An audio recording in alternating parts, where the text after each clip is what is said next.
Assalamualaikum warahmatullahi wabarakatuh. Perkenalkan, kami dari kelompok 5 akan memaparkan tahapan-tahapan surveillance pada penyakit obesitas. Adapun anggota dari kelompok 5 yaitu ada Ahmad Natijay, Najwa Pemelia Andini, saya sendiri Najwa Sabila Putri, dan Rahmi. Baiklah, berikut adalah pemaparan materi yang akan kami sampaikan. Baiklah, saya akan menjelaskan definisi dan tujuan dari surveillance. Definisi surveillance adalah suatu kegiatan sistematis dan berkelanjutan untuk mengamati data dan informasi terkait kasus penyakit, permasalahan kesehatan, dan faktor-faktor yang mempengaruhi peningkatan serta penyebaran penyakit atau masalah kesehatan di suatu populasi. Tujuan dari surveillance yaitu memberikan peringatan dini dan membimbing intervensi kesehatan efektif sesuai dengan sifat masalah kesehatan. Obesitas merupakan suatu keadaan yang terjadi di mana kuantitas jaringan lemak tubuh terhadap berat badan total lebih besar dibandingkan dengan keadaan normalnya. Seseorang dianggap obesitas jika indeks massa tubuh atau IMT mereka melebihi nilai tertentu, biasanya di atas 30. Gejala obesitas. Obesitas dapat memiliki dampak serius pada kesehatan dan menyebabkan berbagai gejala dan komplikasi. Beberapa gejala umum obesitas meliputi 1.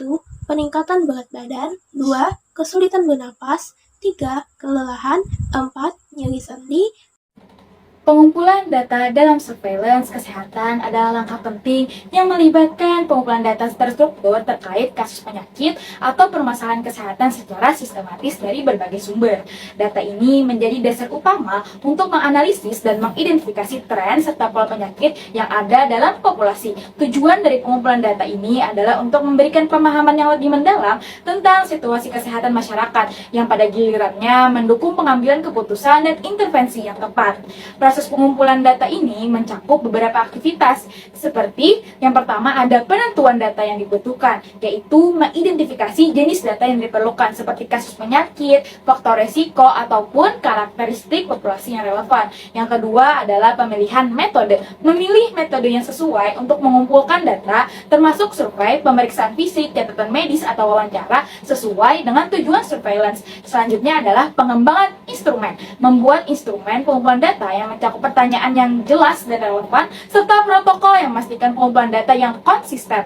Selanjutnya yaitu pelaksanaan pengumpulan data, menjalankan proses pengumpulan data sesuai dengan metode yang telah ditetapkan, termasuk pelatihan petugas surveillance untuk memastikan akurasi dan kualitas data.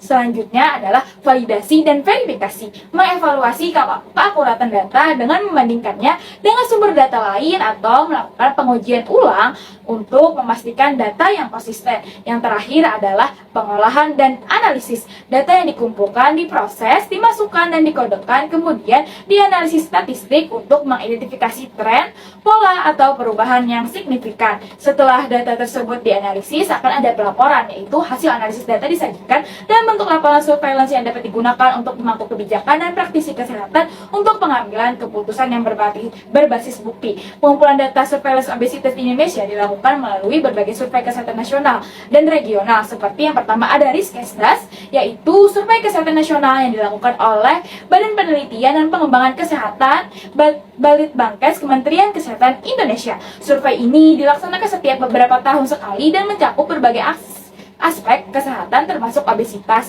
Riskesdas mengumpulkan data dari berbagai provinsi dan kabupaten kota di Indonesia untuk memperkirakan prevalensi obesitas secara nasional dan regional. Yang kedua ada survei kesehatan rumah tangga atau SKRT. Survei ini juga dilakukan oleh Kemenkes Indonesia dan bertujuan untuk mengumpulkan data kesehatan dari tingkat rumah tangga. Ini mencakup data tentang status gizi termasuk obesitas di tingkat rumah tangga. Yang terakhir ada sistem informasi kesehatan atau SIK. SIK adalah sistem yang digunakan untuk mengumpulkan data kesehatan dari berbagai fasilitas kesehatan di seluruh Indonesia. Data yang terkait dengan diagnosis dan pengobatan obesitas dapat diakses melalui SIK. Metode pengumpulan data mencakup survei, pemeriksaan fisik, serta pengumpulan informasi tentang pola makan dan riwayat medis individu. Data-data ini menjadi landasan penting untuk memahami prevalensi obesitas di Indonesia, mengidentifikasi faktor resiko, dan merancang intervensi yang sesuai dengan situasi obesitas dalam masyarakat. Berikutnya, analisis data surveillance. Pada tahapan ini, melibatkan evaluasi dan pengolahan data yang telah terkumpul, secara sistematis dari berbagai sumber surveillance. Data ini dianalisis untuk mengidentifikasi pola, tren, dan perubahan penting terkait penyakit atau kondisi kesehatan tertentu.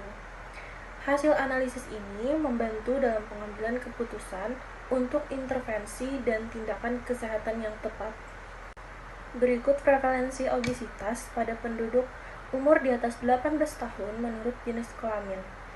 Tingkat penyakit obesitas pada perempuan lebih besar daripada laki-laki, yaitu sebesar 44,4% dan pada laki-laki hanya sebesar 26,6%. Diseminasi adalah suatu kegiatan penyebaran informasi yang ditujukan kepada kelompok target atau individu agar mereka memperoleh informasi, timbul kesadaran menerima, mengubah perilaku sasaran, dan akhirnya mereka mampu memanfaatkan informasi tersebut. Diseminasi hasil kegiatan surveillance pada penyakit obesitas adalah proses penyebaran informasi dan temuan yang ditemukan melalui kegiatan surveillance terhadap obesitas. Adapun beberapa langkah yang dapat diambil untuk mendiseminasi hasil kegiatan surveillance obesitas. Yang pertama yaitu penyusunan laporan, yang kedua penyajian dalam seminar dan konferensi, ketiga publikasi ilmiah, keempat sosialisasi melalui media massa.